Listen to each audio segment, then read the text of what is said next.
What's up, y'all? Steven here, aka Bike Bonk Biff, aka Triple B.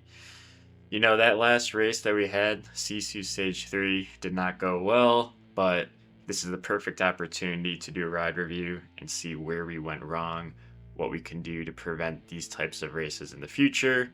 I mean, no matter what, you're going to have off days, but I guarantee we can spot some things in here that could have been totally prevented and things that we can learn and ultimately improve our standings in the future. So let's take a look and see what we find. Coming into stage 3 of the Pinkii series, we are currently in 11th place on GC for the Cat B category, only about 2 minutes behind the leader, so we're really hoping to put in a solid effort and get us into the top 10. The Tides and Temples course is about 23 miles with significant amount of climbing, almost 1,500 feet. And almost all of this climbing will come up as we make our way towards the grade. To put things in perspective, I've overlaid stage 1 and 3 next to each other, and you can really see how that 5-minute climb pales in comparison to what will be close to 20 minutes. We are once again riding with our friend Manuel. Make sure to give their channel a sub and view their video as well. Unfortunately, I was not able to keep up with them today. They're a much better rider than I am. Making our way to the first segment of the day, which is Sasquatch Sprint. This will give us a look into what we have in store in this first section of the race. I view this as 4 different sections. What we are on now is this flatter section with a few kicks, nothing that we shouldn't be able to hold, but you can see as we move through these kicks, things certainly get quite strung out. And it's important when you know these little efforts are going to come to push towards the front of the pack, because if you put in that effort early on, A, you won't be caught in those breaks, and B, you won't have to push up to get towards the front again. Same thing with the Woodland Sprint. I use my draft to make sure I'm near the front for what will inevitably be more splitting of the group. You're always going to have those riders pushing the pace, and again, if you're in that draft early on, you have that opportunity to ease back on a downhill and use that snowball effect to get back into a nice position. This leads us to the section of the race, which is a few little kicks leading up to the climb. Same thing, things begin to stretch out. We make sure to stay to the front so we can use that draft to keep in a good position. And as we move through the second kick here, which is about a 3% grade, same story. Staying towards the front, not being too far back, and ensuring that we can rest as much as possible once we reach the top.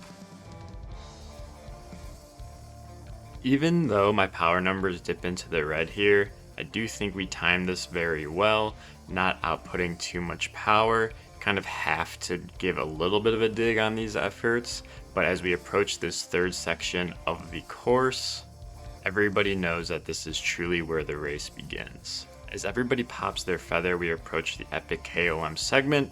The entire climb does not have a segment, but just through the top of the bridge, it's still a category 4 climb with 300 feet of climbing. In an ideal situation, I would have managed to be able to stay with this front group of riders as we approach the less steep gradients in yellow. That portion of the climb is very draftable, but because everything was splitting and I saw a group of riders coming up behind me, I ease a little bit out of the red and try and draft this portion. It ends up working pretty well at first, but my power numbers are still at a point where it's uncomfortable.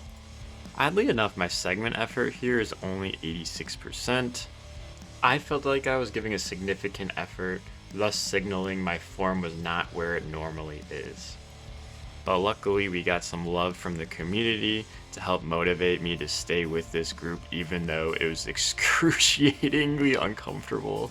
We're almost to the halfway portion of the climb, and TJ's comments are definitely pushing me harder and harder because all I want to do is stop pedaling. This is a very uncomfortable pace, and you'll see that I gradually start drifting back more and more and more as they push for the riders in front of us. Manuel is about 30 seconds ahead of us, sticking with his group. And then another group of riders come up and pass me, hurts my ego even more, and I push as hard as I can to get back on the flats, just barely getting back on. You know, I'm thinking, oh, okay, we only have a quarter of this climb left. I can hold this wheel, and then pop, I start falling back. It's one of the worst feelings in racing, but you know what? We make it to the top in around 18 minutes, and it's time to start the downhill and planning the rest of the race. We're right in the middle of no man's land, and as we approach this fourth section, I'm motivated to catch the rider in front of us that was about 30 seconds ahead.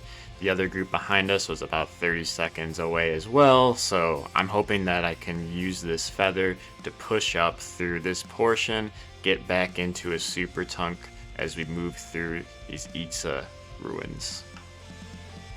And stupidly use it at this portion where most of it is used on the downhill, preventing us from catching as much. And honestly, my descending here is horrible. I don't remember that you need to be over 36 miles an hour and a gradient under 3% and not be putting any power out, so I'm constantly coming out of the super tuck, but either way, we catch the rider in front of us. I gap them early on, but luckily they catch back up, and I'm really hoping that we can work together as we approach this flatter portion of the race. Unfortunately, as we make it to the Stoneway Sprint, that group of riders that was 30 seconds behind has split, and now there's two riders that are about to catch us. But it's almost kind of nice because we should be able to work well together in this final portion of the stage, which is Pancake Flat. This is where we can start to make some time back up on the GC competition. Making our way through the final banner of the race before the sprint finish. The Acropolis Sprint puts us at 21 seconds ahead of the group behind us and about a minute and a half behind the group in front of us. Turpin from the group behind, however, pushes hard, and in the last 0.7 miles, let's watch him almost catch. Come on guys, come through!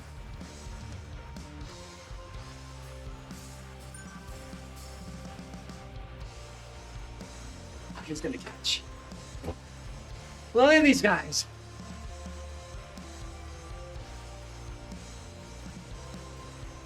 She was on the other foot. That's usually me.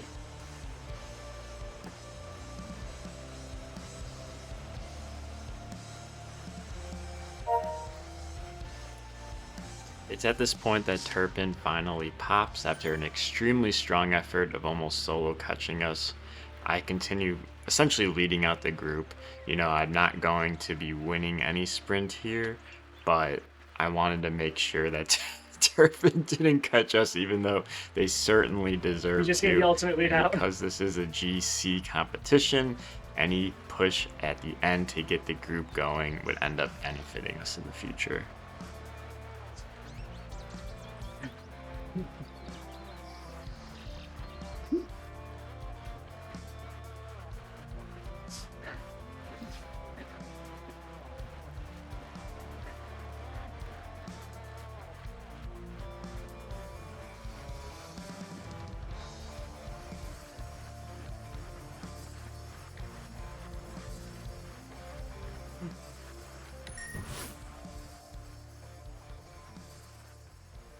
So to reiterate, I mean, it was a tough course to begin with, but we definitely did make mistakes. There was the drafting downhill and trying to get into the super tuck. It was just a complete mess.